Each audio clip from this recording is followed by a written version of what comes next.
Welcome to session 5. Faith and science.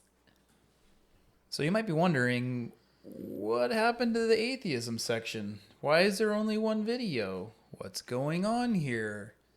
Well, when we were doing some prep and digging into the atheism sheet, we kind of realized it was pretty redundant with the topics we've already covered. Feel free to lightly discuss this as you go into the faith and science segment, but don't spend a lot of time on it. Let's spend most of the time on faith and science. So to go into faith and science, we're going to go through the questions first and then cover some topics afterwards that you might want to know about to better discuss this. So question 1. What are scientific theories that seem to disprove religion? We felt the classic arguments are going to be related to the creation of the world and evolution. There could be others, and it's okay to brainstorm a bit here, but don't get too caught up in it.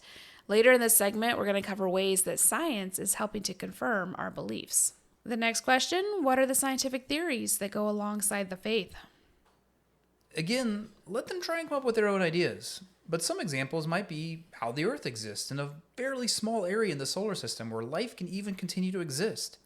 The depths of physics, the study of the cosmos, all of these lend themselves very directly to intelligent design. I mean, the sheer depth of complexity that we could have never made or just chanced into. Third question. What moral obligations to the truth do scientists have? Well, I think the first thing we need to do is really define science here. And science is the systematic study of the natural world through observation and experimentation. So a true scientist seeks this study and understanding without manipulation or without agenda. They're seeking the truth. We've learned about that truth. It's God. And believing that He made everything, they're inevitably seeking God. So their moral obligation should be to maintain that focus, again, without agenda or manipulation, and to seek that which betters not just our understanding, but life itself. And life truly being ours, what we're living now, the life of people. And true scientists will never seek the degradation of life. So it really brings us to science in Catholicism. How do these tie together? You know, the creation story isn't intended to be a scientific account. It's not meant to describe how we were created, but rather what purpose we have. It's not in conflict with our faith to study the Big Bang Theory, which was made by a Catholic priest we'll mention later, or how we evolved even, or didn't.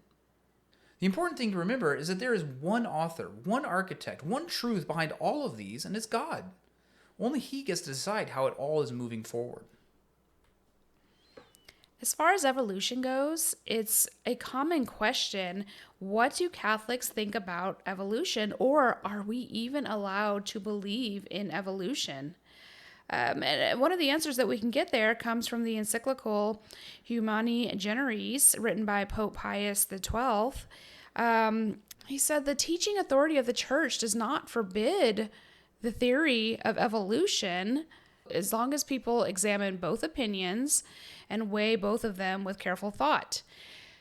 What the faithful cannot do, however, is embrace an opinion that says that either after Adam, there existed true men who did not come from Adam, or that Adam represents a certain number of first parents. So really, it's okay to believe in evolution. I mean, who are we to say what God has planned? But we cannot believe that there might have been more than one set of humans other than those coming from our first parents, Adam and Eve, because that would actually negate original sin and how original sin has passed down to all humans from their first and actual sin. Science has supported Catholicism in a series of fascinating ways. One way that has really stuck out in the modern era has been the study of Eucharistic miracles.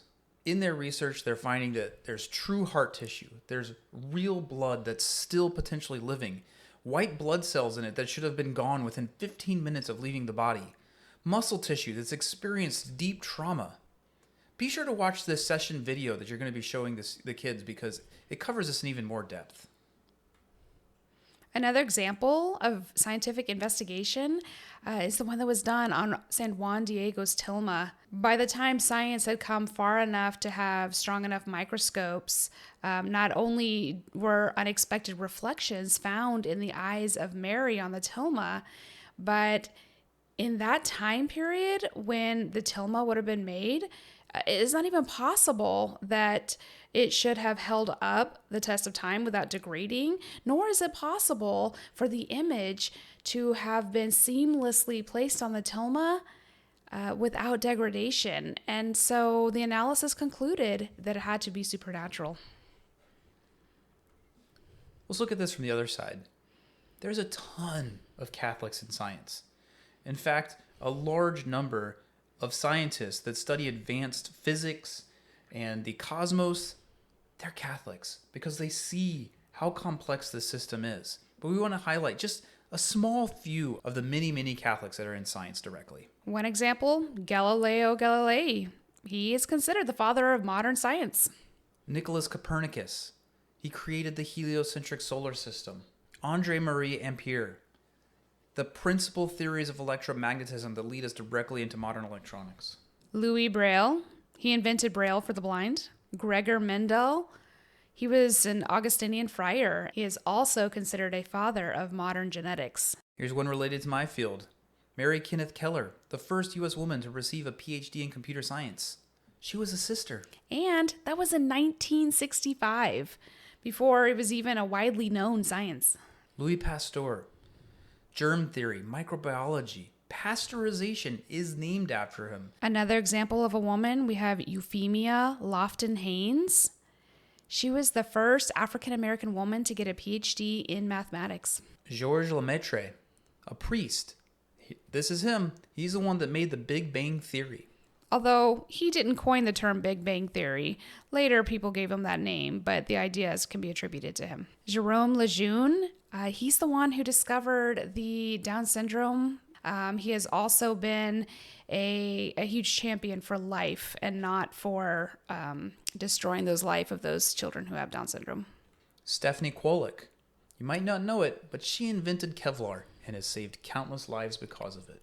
Remember that list was not exhaustive. We just wanted to give you a very small sampling of some men and women who are Catholic, who have been devoted to their Catholic faith and have been important in science. We want to reiterate and close with a quote that you can find on the sheet that will be handed out for Faith and Science. It's by JP2, and it's absolutely stunning and beautiful. Science can purify religion from error and superstition. Religion can purify science from idolatry and false absolutes. Each can draw the other into a wider world, a world in which both can flourish. Yeah, so remember, again, we're not talking about science versus faith. They're complementary. They go together. And that is the biggest takeaway from the lesson this week. We'll see you next week. Have a great session. Bye-bye. Bye-bye.